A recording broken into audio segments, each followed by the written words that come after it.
आपका स्वागत है मेरे YouTube चैनल में। आज मैं आपको पढ़ाऊंगा रिएक्ट का एक बहुत ही इम्पोर्टेंट हुक जिसे कहते हैं यूज स्टेट हुक।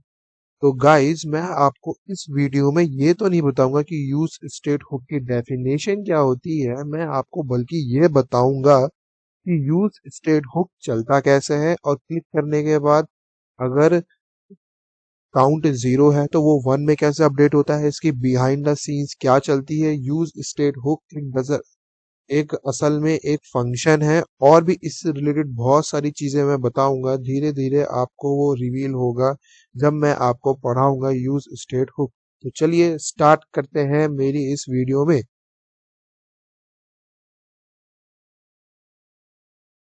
तो हाँ, अब हम आ चुके हैं यूज स्टेट हुक में। तो सबसे पहले आप जरा इधर नजर मारिए, ठीक है। यहां से लेके यहां तक, जब आप इतना कोड को यहाँ से लेके यहाँ तक के कोड को आप रिएक्ट के अंदर चलाएंगे। सबसे पहले मैं आपको ये बता देता हूँ, अगर आप मेरी इस वीडियो को देख रहे हो तो आपको सबसे पहले ये पता होना चाहिए कि रिएक्ट क्या होता है, रिएक्ट के अंदर कोड कैसे लिखते हैं और कैसे चलता है। ठीक है, वो सारी चीजें आपको जब पता होगी तभी आपको ये कोड और अच्छे से समझ में आएगा। हाँ, तो यहाँ से लेके यहाँ तक का जो कोड है, अगर मैं रिएक्ट के अंदर लिखता हूँ और इस कोड को रन कराता हूँ, कोड हो रन हो गया। रन होने के बाद डिस्प्ले पे आपको एक बटन दिखेगा। वो बटन कौन सा बटन होगा? इंक्रीज बटन होगा। जैसे ही आप इंक्रीज बटन पे क्लिक करोगे तो क्या होगा कि जो काउंट पहले जीरो था, आपके डिस्प्ले पे एक और चीज लिख के आएगी, काउंट जीरो करके लिख के आएगी। ठीक है, जो काउंट जीरो था वो वन हो जाएगा इस इंक्रीज बटन दबाने पे। तो जीरो से वो वन कैसे हुआ, मैं आपको यहाँ पे डिटेल में समझाऊंगा। ठीक है, इस कोड को यहाँ से लेके आप रिएक्ट में चला के देख सकते हैं, फिर उसके अंदर की चीजें कैसे चल रही मैं आपको यहाँ इस वीडियो में बताऊंगा। तो सबसे पहले आप ऊपर से लेके नीचे एक बार नजर मार लीजिए। ठीक है, ये देखिए यहाँ से, ठीक है, मैं धीरे धीरे स्क्रॉल कर रहा हूँ, आप एक बार देख लीजिए कोड।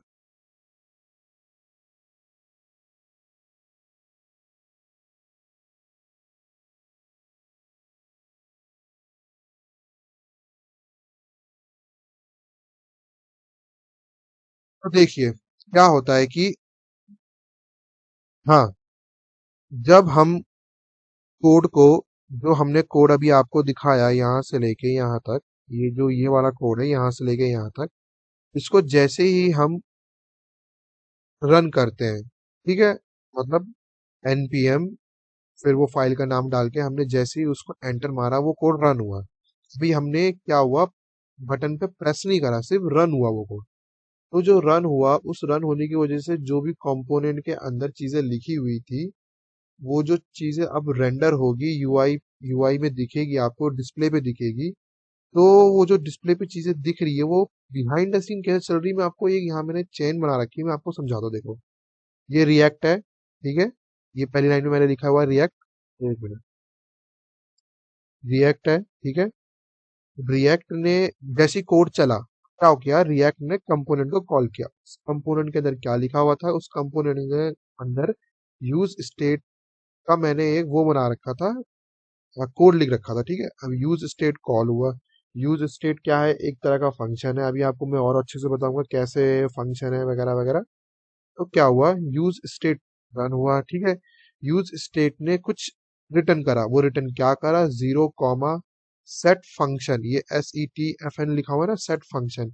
ये सेट फंक्शन का नाम क्या है? ठीक है, ये सेट फंक्शन ये रहा, इंटरनल सेट स्टेट। ठीक है, ये इस फंक्शन का नाम है। बेसिकली ये शॉर्ट फॉर्म में बस मैंने लिखा हुआ है ये बताने के लिए। ठीक है, ये नाम है ना, ठीक है। उसके बाद यूजर ने क्लिक करा, सेट काउंट के अंदर वन हो गया। ठीक है, सेट काउंट क्या है, ये भी एक तरह का मैंने फंक्शन को कॉल किया। आप जानते हैं फंक्शन को कॉल कैसे करते हैं, फंक्शन का नाम लिखते हैं, फिर उसके अंदर आर्ग्यूमेंट पास करते हैं। ठीक है, ये आर्ग्यूमेंट, ये वन आर्ग्यूमेंट। ठीक है, फिर क्या हुआ, set count, set count, set count के अंदर एक वेरिएबल था, वो वेरिएबल स्टोर वैल्यू नाम का एक वेरिएबल था, वो उसके अंदर वैल्यू वन हो गई। ठीक है, अभी बताऊंगा कैसे वन हुई। उसके बाद सेट काउंट ने क्या किया, फिर दोबारा सेट काउंट के अंदर, मतलब सेट काउंट एक वेरिएबल है जो कि फंक्शन को स्टोर करता है ना। तो हाँ, तो क्या हुआ कि उसके अंदर, उस फंक्शन के अंदर री रेंडर लिखा हुआ था, तो क्या हुआ उससे, यूज स्टेट वाला जो कंपोनेंट है वो फिर से चला। ठीक है, ये सब चीजें आप याद रखना, बस एक बार पढ़ लो। उसके बाद क्या हुआ, रिएक्ट ने कंपोनेंट को दोबारा कॉल किया है ना, री रेंडर हुआ तो कंपोनेंट दोबारा कॉल हुआ, कंपोनेंट दोबारा कॉल यानी यूज स्टेट फिर से चलेगा, फिर से स्टेट चलेगा तो क्या होगा, रिटर्न वन कर देगा और सेट फंक्शन चल जाएगा, फिर उसके बाद यूआई में अपडेट हो जाएगा। अब ये जो सारी चीजें हैं आपको और अच्छे से समझ में आएगी यहाँ अभी ऊपर, यहाँ पर, ठीक है, यहाँ से लेके यहाँ तक अच्छे से समझ में आएगी। लेकिन उससे पहले मैं कुछ चीजें बता देता हूँ, जैसे कि क्या होता है कि, हाँ, जो ये मैंने काउंट और सेट काउंट लिखा हुआ है, सबसे पहली बात, काउंट एक वेरिएबल है और ये वाला काउंट जो है वो स्टोर्ड वैल्यू के इक्वल है। ठीक है, स्टोर्ड वैल्यू के इक्वल है। स्टोर्ड वैल्यू क्या है, ये भी एक तरह का वेरिएबल है, और इस वेरिएबल किसके इक्वल है, जीरो के इक्वल है इनिशियल में, जब मैंने क्लिक नहीं किया है, जब कंपोनेंट रेंडर हुआ है, यूआई हुआ है, यूआई जो आपको दिख रहा है कोड रन करने के बाद। अभी मैंने क्लिक करके दोबारा कोड रन नहीं किया, अभी मैंने क्लिक क्लिक करने से पहले मैं बता रहा हूँ क्या हो रहा है। ठीक है, क्लिक करने से पहले क्या ये सारी चीजें हो रही है, ये सारी चीजें, ठीक है, ये यहाँ से लेके यहाँ तक। ठीक है, देखिए, सेट काउंट एक तरह का फंक्शन भी कह सकते हैं, या फिर हम ये भी कह सकते हैं ये एक तरह का वेरिएबल है। ये वेरिएबल है, इस वेरिएबल के अंदर ये वाला फंक्शन, जो ये फंक्शन है, ये फंक्शन स्टोर्ड है। ठीक है, तो इनडायरेक्टली हम कह सकते हैं ये पूरी चीज इसके इक्वल है ना, बताने के लिए, है ना। अब देखो यहाँ पे मैं ये भी लिख सकता हूँ ये जीरो के इक्वल है, कॉमा, और ये सेट काउंट किसके इक्वल है, इसके इक्वल है।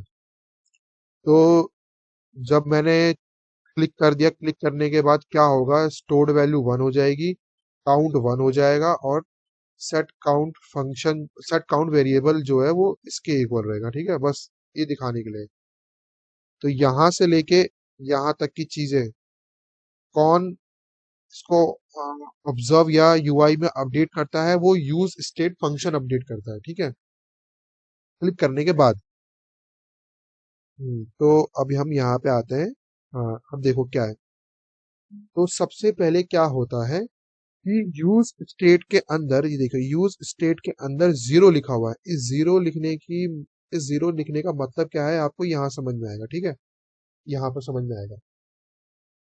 अब क्या होता है कि इनिशियल में क्या होता है, जब जब मैंने क्लिक नहीं किया है, क्लिक करने से पहले क्या होता है कि कंपोनेंट के अंदर जो मैंने यूज स्टेट फंक्शन या यूज स्टेट हुक यूज कर रखा है, कंपोनेंट के अंदर लिखा हुआ है, जैसे ये लिखा हुआ है ना, ये, ठीक है, एक मिनट,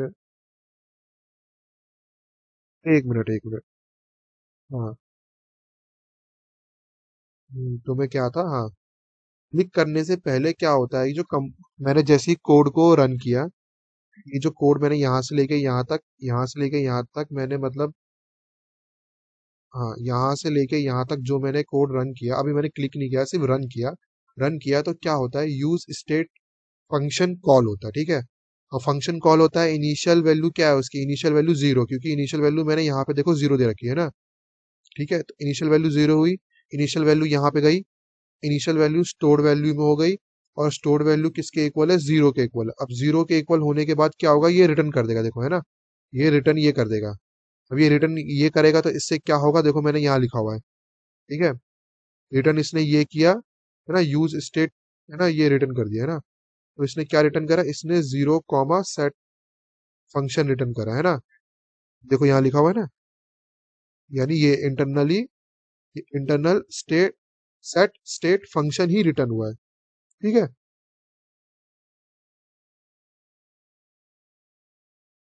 अब, हाँ, क्या करता है, यूजर क्लिक करता है। ठीक है, अब ये वाली चीज चलेगी, यहां से लेके मैंने आपको यहाँ तक बता दिया क्या हुआ। अब क्या होता है कि यूजर जैसे ही क्लिक करता है, अब ये चीज रन होगी, है ना, तो यूजर के क्लिक करते ही क्या होता है, ये देखो यहाँ लिखा हुआ ना बटन, बटन पे जैसे ही क्लिक करेगा ये ऑन क्लिक इवेंट चलेगा, ऑन क्लिक इवेंट चलेगा, तो जो ये सेट काउंट वेरिएबल बन रखा है, इस वेरिएबल के अंदर क्या लिखा हुआ है, काउंट प्लस वन। ठीक है, तो एक तरह से इसको मैं फंक्शन कॉलिंग भी कह सकता हूँ, या फिर मैं वेरिएबल भी कह सकता हूँ, क्योंकि क्या होता है कि जो ये पूरा फंक्शन होता है, ये वाला फंक्शन, अगर देखा जाए तो ये वाला फंक्शन देखो, है ना, ये वाला फंक्शन ये किसके इक्वल है, सेट काउंट के इक्वल है।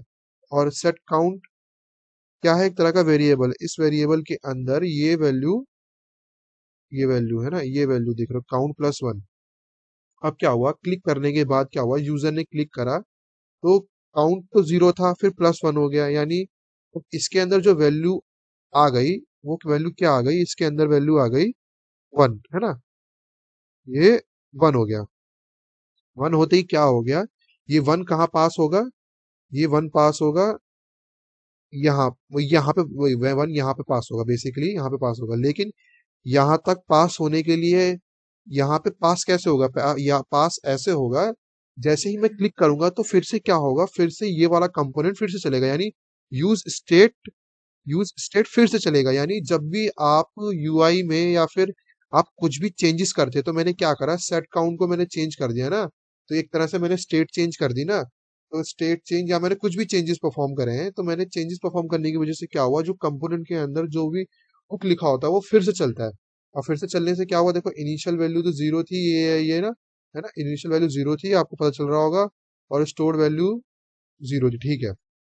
अब ये चला, अब क्या हुआ, मैंने अपडेट करा, है ना, मैंने वन किया, तो वन की वजह से मैंने जीरो से वन तक गया, मैंने इंक्रीज बटन पे दबाया था ना, अब वो वन हुआ, वो वन कैसे हुआ, फिर काउंट में वन कैसे दिखेगा, वो आपको यहाँ से समझ में आएगा। देखो अब यहाँ से ऊपर से लेके नीचे तक कोड दोबारा चलेगा, क्योंकि आपको पता है कोड बाय लाइन चलता है।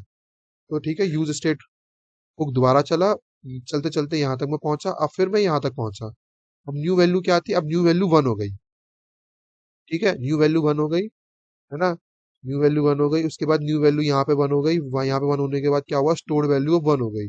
ठीक है, अब आपको इससे ये समझ में आया कि स्टोर्ड वैल्यू क्या थी, पहले जीरो थी, ठीक है, अब वो वन हो गई। और रिएक्ट इस चीज को याद रखेगा कि वो पहले जीरो थी, अब वो वन हो गई। अब उसके बाद क्या लिखा हुआ है, री रेंडर कंपोनेंट दोबारा चलेगा।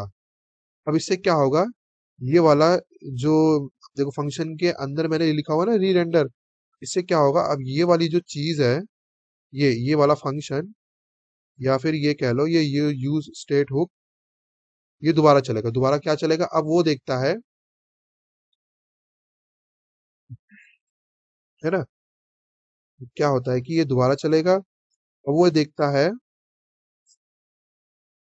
कि काउंट तो जीरो था, अब काउंट क्या हो गया, अब काउंट वन हो गया, है ना, क्योंकि मैंने यहाँ पे वैल्यू चेंज कर दी। यहाँ पे देखो, है ना, अब ये यहाँ पे वैल्यू चेंज हो गई।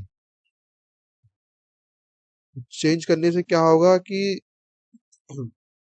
ये दोबारा एंड में रिटर्न कर देगा। रिटर्न क्या कर देगा, स्टोर्ड वैल्यू क्या हो गई, अब स्टोर्ड वैल्यू वन हो गई। कंपोनेंट दोबारा चला ना, ये री रेंडर कंपोनेंट, तो दोबारा चलेगा, लेकिन अभी यूआई में अपडेट नहीं हुआ है। यूआई में अपडेट करने का मतलब अभी आपको स्क्रीन पे नहीं दिखेगा वन, वो स्क्रीन पे नहीं दिखेगा। तो क्या हुआ, रिटर्न कर दिया उसने वन, उसके बाद उसने ये वाला फंक्शन भी रिटर्न कर दिया, देखो ऐसे करके ये लिखा मैंने, है ना। ये मैंने, हाँ, कंपोनेंट दोबारा कॉल हुआ, यूज स्टेट ने क्या करा आपकी बार, ये रिटर्न कर दिया, ठीक है। हाँ, ये चला, उसके बाद डायरेक्ट हम इस पे आ गए रिटर्न, ठीक है। तो अगर आपको एक बार और थोड़ा सा समझना अच्छे से, तो मैंने देखो यहाँ पे लिखा हुआ काउंट प्लस जीरो था, क्लिक हुआ, काउंट प्लस वन हो गया, वन हो गया, सेट काउंट ने फंक्शन के अंदर न्यू वैल्यू ये डाल दी, ठीक है। अब स्टोर्ड वैल्यू वन हो गई। अब रिएक्ट बोलता है कि स्टेट बदल चुकी है, कंपोनेंट को दोबारा चलाओ, कंपोनेंट दोबारा चलेगा, रन होता है, उसके बाद क्या होता है, काउंट, ये काउंट अब वन हो जाता है, ठीक है, और सेट काउंट जो वेरिएबल था वो फंक्शन का फंक्शन ही रहेगा। पर रिएक्ट याद रखता है कि स्टोर्ड वैल्यू अब वन है, ना कि जीरो। उसके बाद वो यूआई में अपडेट हो जाएगा, ठीक है। तो फ्रेंड्स, अगर आपको मेरी ये वीडियो पसंद आई तो प्लीज़ प्लीज़ प्लीज़ मेरे चैनल को सब्सक्राइब करिए, और अगर आपको कुछ और टॉपिक में समझना है, कुछ और टॉपिक नहीं समझ में आ रहा, तो प्लीज़ मुझे बताइए, मैं किस टॉपिक पे वीडियो बनाऊं। नेक्स्ट टाइम मैं उसी टॉपिक पे वीडियो बनाऊंगा। अगर मेरी इस वीडियो में कोई कमी लग रही है तो प्लीज़ मुझे बताइए मेरी इस वीडियो में क्या कमी है। थैंक यू, आप सबका शुक्रिया कि आपने मेरी वीडियो को देखा। Good luck, bye. इसी के साथ वीडियो एंड होती है।